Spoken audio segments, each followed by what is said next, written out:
Let me make it clear. I'm not shutting down oil fields. I'm not eliminating fracking.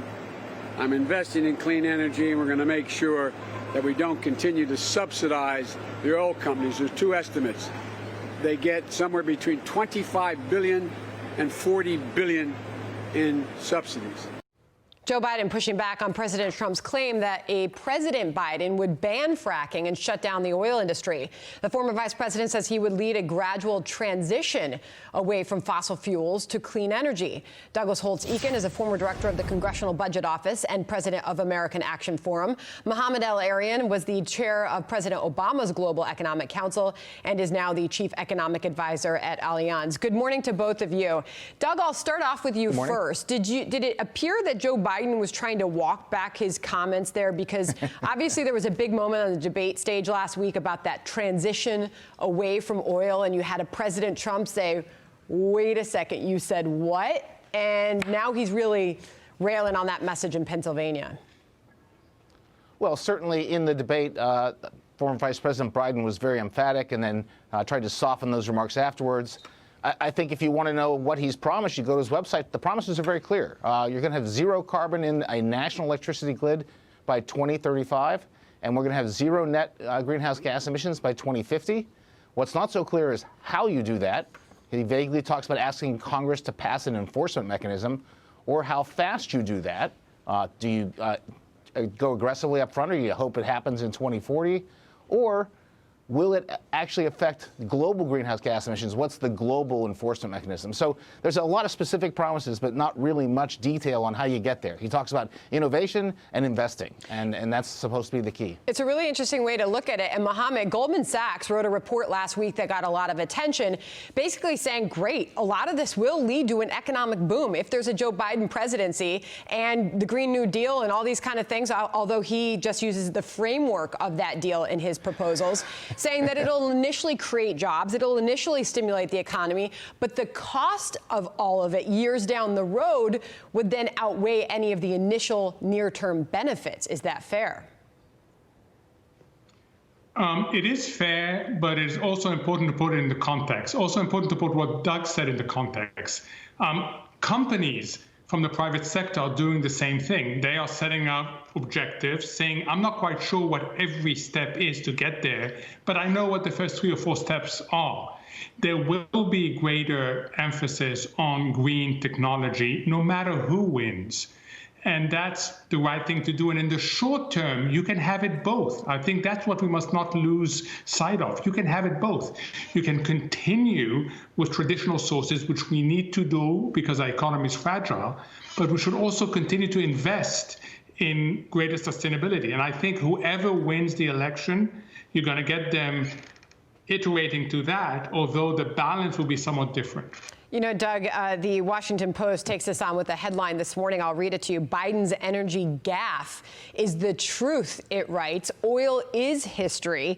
In it, it says this: Biden's underlying claim that fossil fuels will eventually need to be supplanted by renewables is only radical if you're still working off of decades-old facts.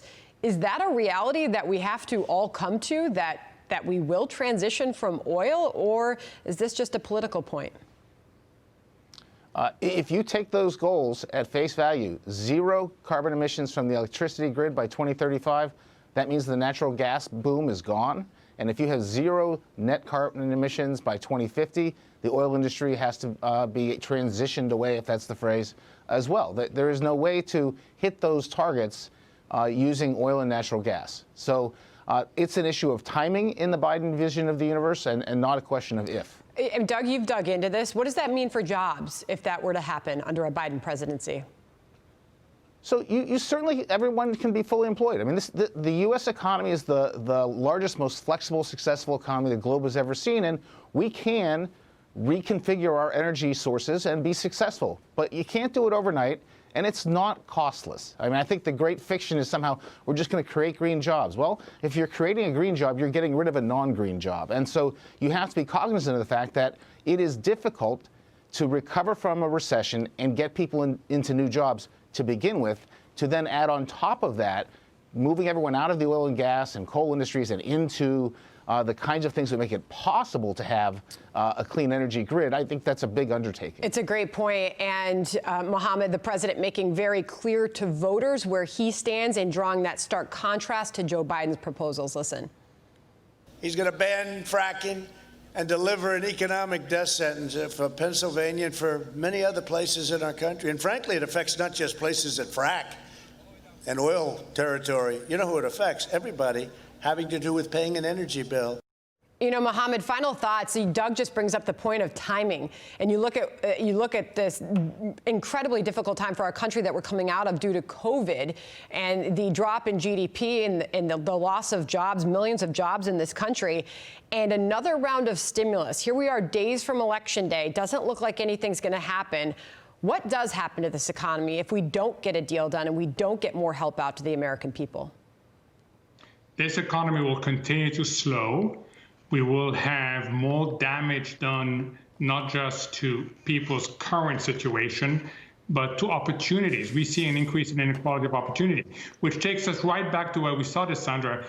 The best policies right now are those that promote short-term growth and also promote higher productivity over the long term. So whether it's infrastructure, basic infrastructure, or other things, we should focus on what delivers both. And the good news is once we get through this election, there's a whole host of policies that meet those two objectives. Douglas, do you have a final thought on that? I've got to go. A few seconds.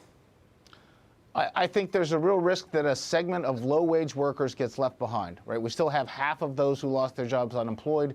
They are largely low-skilled workers. They're not going to go back to the restaurants and the casinos the way they were before. So that becomes the target. If you're going to do something, do it in a targeted way for those who really need that help. Great and very important discussion and debate. Appreciate your time this morning to both of you. Mohammed and Doug, thank you.